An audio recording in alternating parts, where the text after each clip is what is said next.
This is a Yoruba myth, so don't take it too seriously. Ẹ jẹ́ ká bẹ́ sínú ìtàn àròsọ náà.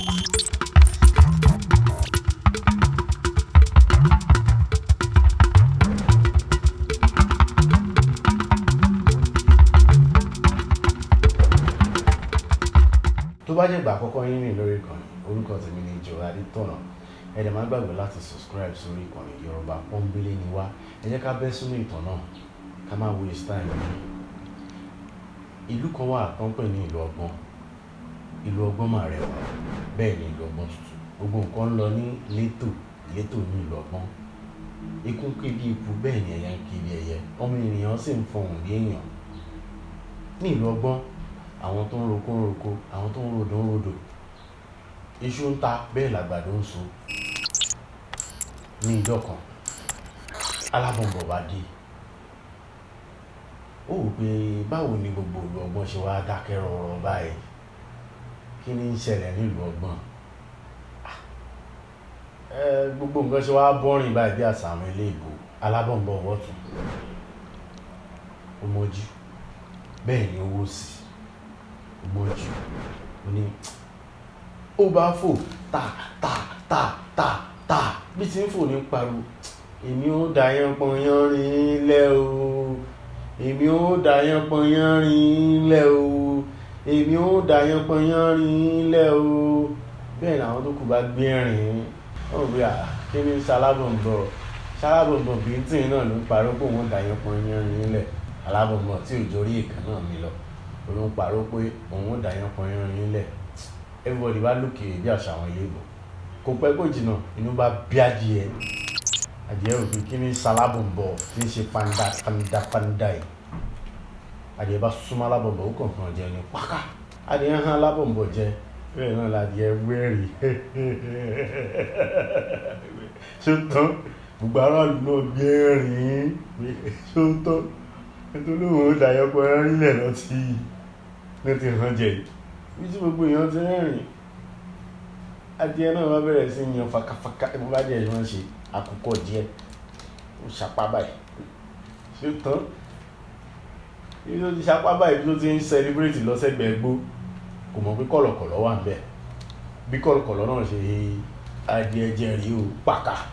Àwọn aráàlú ò tiẹ̀ mọ̀ kankan, àwọn kan rẹ́rìn lọ tí wọ́n níbi ṣó tán? Ẹni tó lóun dá yánpọn yánrin ilẹ̀ ládìẹ ti hàn jẹ, wọ́n mọ̀ pé kọ̀lọ̀kọ̀lọ̀ náà ti gbé adìẹ jẹ lẹ́gbẹ̀ẹ́ gbó. Kọ̀lọ̀kọ̀lọ̀ bá wọ gbó pé mo ti gé wọn léègì. Wọ́n mọ̀ pé adìẹ tó pa ẹni tó lóun dá yánpọn yánrin ilẹ̀ òun ti jẹ́. Bí tó náà ti wà ní gbó tó ti ń fún wọn ṣe yẹ̀yẹ́, kò mọ̀ pé kìnìún ti dẹ́yìn òun. Bí kìnìún náà ṣe lọ kọ̀lọ̀kọ̀lọ̀ mi rèé o. Kìnìún ní kóhun yí padà nígbà tó jẹ́ tán báyìí pé kùnún tí ẹ̀ tí ìṣayẹyẹ tí ìṣàjọyọ̀ rárá. Àfi kò sáà. Ọlọ́dẹ bá takùn ní bọ̀. Ọlọ́dẹ bá gbé kìnìún òdìlé. Ìgbà tó ọlọ́dẹ gbé kìnìún tó gbé délé, yóò ṣàṣàyàn kìnìún pé ọwọ́ mi dẹ̀lé ni. Ọbẹ̀ ẹranko mú pa. Ó bá lanu kìnìún, ó bá kọ̀lọ̀kọ̀lọ̀ ń bẹ̀.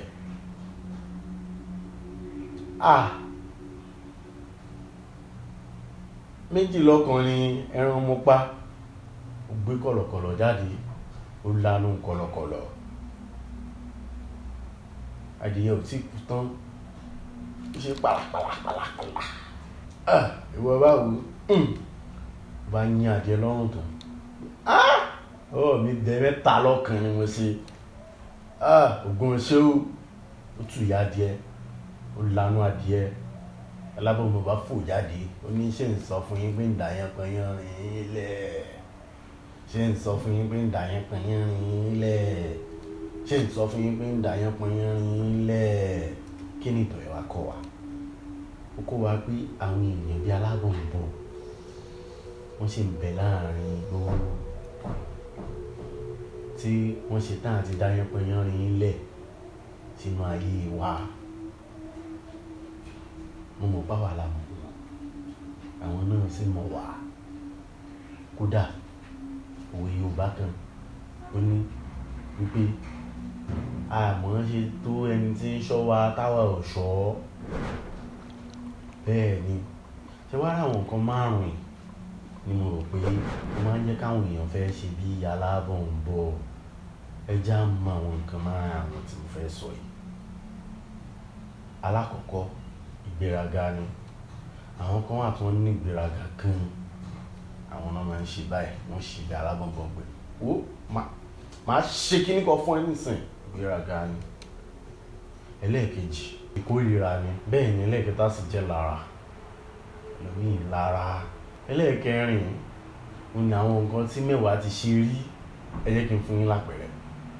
Ó dàbí obìnrin tí inú rẹ̀ ò dùn ní ọkọ ni. Kódà bóyá kò tiẹ̀ sí nílé ọkọ mọ́. Ó wá rọ̀ ọ̀rẹ́ rẹ̀ adìẹ tí inú rẹ̀ ń dùn tọkọ rẹ̀ ń rọkọ̀ fún.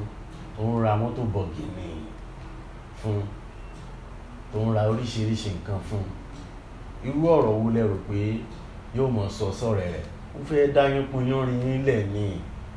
Irú àwọn yìí lélẹ́yìnbó ń pè ní victim of kíní kan. Ìyẹn mọ̀ pronounce ẹ̀ mọ̀ jẹ́ sọ. Ṣó ti yé yín báwọn? And the last group of people tó máa ń ṣe bí alábọ̀nbọ̀, òun ni àwọn tó yẹ pé nǹkan ọ̀bàjẹ́ máa ń dùn mọ́ wọn nínú. Bí kàn ṣe nǹkan ọ̀bàjẹ́, kàn hùwà alábọ̀nbọ̀ kó jẹ́ pé wọ́n ṣe for pleasure. Ẹ wo, ẹ má jà parọ́ tanra wa. Kò sí nǹkan tí ó lè jẹ́ káwọn ẹlòmíì ṣe bí alábọ̀nbọ̀. Ó lè má jẹ́ kankan nù nǹkan márùn-ún tí mo sọ yìí. So, mo lérò pé ó yẹ ká kàn ṣe kíni ká sá fún àwọn èèyàn tó bá ní ìwà alábọ̀nbọ̀. Ẹlòmíì á sọ ní pé tí mi bá fi lè pé 30 years tí mi lówó lọ́wọ́, màá lọ ṣògùn owó ni o. Ó sọ létí ẹ̀, ó ti sọ létí ẹ̀. Ó ti sọ fún ẹ pé òun fẹ́ dá yánpọn yánrin nílẹ̀. Kí ni the best thing tó wà ṣe? Ignore ẹ̀. O ní ìdá tí bá rìn mọ́. Keep emotional distance. Gbogbo nǹkan tó lè jẹ́ kó wà emotionally attached to the person. Bóyá boyfriend ẹni. Keep emotional distance. Oríṣiríṣi là ń gbọ́ tó ń ṣẹlẹ̀ ń sìn. Yeah, wọ́n fẹ́ paint town red. Ìwà alábọ̀nbọ̀ tá à ń sọ nínú ìtàn iná nìyẹn. Àwọn tá à ń sọ yìí, best thing tí mo rò pé a lè ṣe ni pé ká ignore wọn pátápátá. Ká má ti súnmọ́ wọn rárá, especially ká ṣe bí àwọn aráàlú tí wọ́n decide àti ignore alábọ̀nbọ̀ níjọ́sí pé kí ni sọ. Then the best thing tí mo rò pé a lè ṣe ni because tá bá ní ká respond, wọ́n dàbí ẹrẹ̀ ni, ó dàbí epo pupa ni. Ṣé àwọn tó bá fọ́n sára white ó jẹ́ kínkínní ni, ó máa apá ẹ̀ máa wà níbẹ̀. Wọ́n ṣe rí nìyẹn, àwọn tí mo sọ yìí. Àwọn olóyìnbó máa ń pè wọ́n ní toxic people and sometimes wọ́n máa ń kéré jọjọ bí alábọ̀nbọ̀ náà ni. Ẹmọ bá alábọ̀nbọ̀ ṣe kéré tó yẹn, bẹ́ẹ̀ ni àwọn náà ṣe máa ń kéré. Ẹ máa wò pé ṣé kíní kékeré ló lóun bà mí jà, ṣé kíní kékeré ló lóun ṣe gbà, ṣé kíní kékeré ló lóun ṣàwò. Ẹ wo bí ìtàn yẹn ṣe lọ. Ẹ pé nǹkan kékeré ó padà gbé nǹkan ńlá tó pọ̀ ó padà gbé ṣubú. So ẹ má yẹ ká wò pé kíní kékeré ká ti torí ẹ̀ respond. Sometimes ká ignore ká ṣe wípé ká look away. And sometimes boyfriend wa máa ń sọ orú nǹkan bẹ́ẹ̀, girlfriend wa máa ń sọ orú ẹ̀, àbúrò wa máa ń sọ orú ẹ̀. See, the best thing tí mo rò pé a lè ṣe ni either ká sá fún wọn, ká encourage wọn láti máa ṣe irú nǹkan bẹ́ẹ̀. Bó pa akọ̀wò wọn tó kàn sọ oríṣiríṣi nǹkan. Sometimes kò ń ṣe ògo nìkan, sometimes court. Ẹlòmíràn náà tó ń bá wọ school máa join court. Ó dẹ̀ ń wò tó bá join court ṣé kò ní affect ẹ? These are the things that we need to consider. I mean, àwọn nǹkan tí ó yẹ ká consider ní kó tó di pé a máa báyọ̀ rìn àbí pé báyọ̀ ṣe wọlé.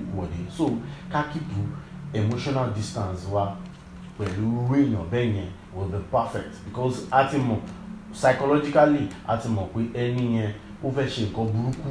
Okay, àwọn èèyàn bí alábọ̀nbọ̀ tẹ̀ sí tú wá dà, ó yí ìparí pé òun fẹ́ dá yánpọn yánrin sílẹ̀. Àwọn kan wà tí wọ́n ní sọ rárá pé àwọn fẹ́ dá yánpọn yánrin sílẹ̀. Ẹ kàn máa rí pé wọ́n máa dálẹ̀ ni. Àwọn tá à ń sọ ẹ̀rí ọkọ̀ bíi tí báyìí kò sí lára wọn. Nǹkan tó bá ti wá sọ́kàn wọn pé àwọn fẹ́ ṣe báyìí, òun náà ni wọ́n máa ṣe. Kò dẹ̀ sí nǹkan tó máa yẹ̀ wọ́n lọ́wọ́. A ti mọ irú àwọn èèyàn báyìí. Mo dẹ̀ believe pé everybody lágbàáyé ló ní irú àwọn èèyàn báyìí lẹ́gbẹ̀ẹ́. Tẹ́yìn bá ní èèyàn bí alábọ̀nbọ̀ lẹ́gbẹ̀ẹ́, ẹ jọ̀ọ́ bá mi kọ ìwà irú ẹni yẹn sí comment section. Mo pa àwọn èèyàn wà níbẹ̀ tó máa fẹ́ lọ ka àwọn story oríṣiríṣi nípa èèyàn bí alábọ̀nbọ̀ tó súnmọ́ wa gidi gan. A máa ń pé gbọ́n ni àìpé gọ̀ ni Yorùbá sọ. So èmi náà mo fẹ́ kọ́gbọ́n lára yín irú èèyàn tó jẹ́ bí alábọ̀nbọ̀ nínú life yín àbí lẹ́gbẹ̀ẹ́ yín. So èmi náà fẹ́ kọ́gbọ́n lára ẹ̀. So ẹ bá mi kọ sí comment section irú nǹkan tí ẹni ẹ bá ṣe. So fídíò míì tí mo fẹ́ kẹ́ wò òun ló wà níbí, òun ń jáde lápá bí àpábí. Fídíò ilé tó ń jáde lápá bí ọ̀rọ̀ nípa àwọn nǹkan tí mi fẹ́ràn nípa Ìbàdàn òun ló wà níbẹ̀. So kò ní jù báyìí lọ. Yorùbá pọ́nbélé ni wá lórí ìkànnì. A máa ń rán wa létí ibi tá a ti ń bọ̀ gẹ́gẹ́ bí ojúlówó Yorùbá. A máa ń rán wa létí ibi tá a dé àti ibi tá a ń lọ. Gẹ́gẹ́ bẹ́yìn náà ti ṣe rí, ẹ rí pé ìtàn Yorùbá dùn. Ara àwọn nǹkan tí ẹ̀dùn máa mú wá lórí ìkànnì nìyẹn. So jẹ́ kó tó dìgbà míì, orúkọ tèmi ni Joe Adétọ̀nà. Bẹ́ẹ̀ ni kẹ́yìn sì máa gbàgbé láti fẹ́ràn ara yín.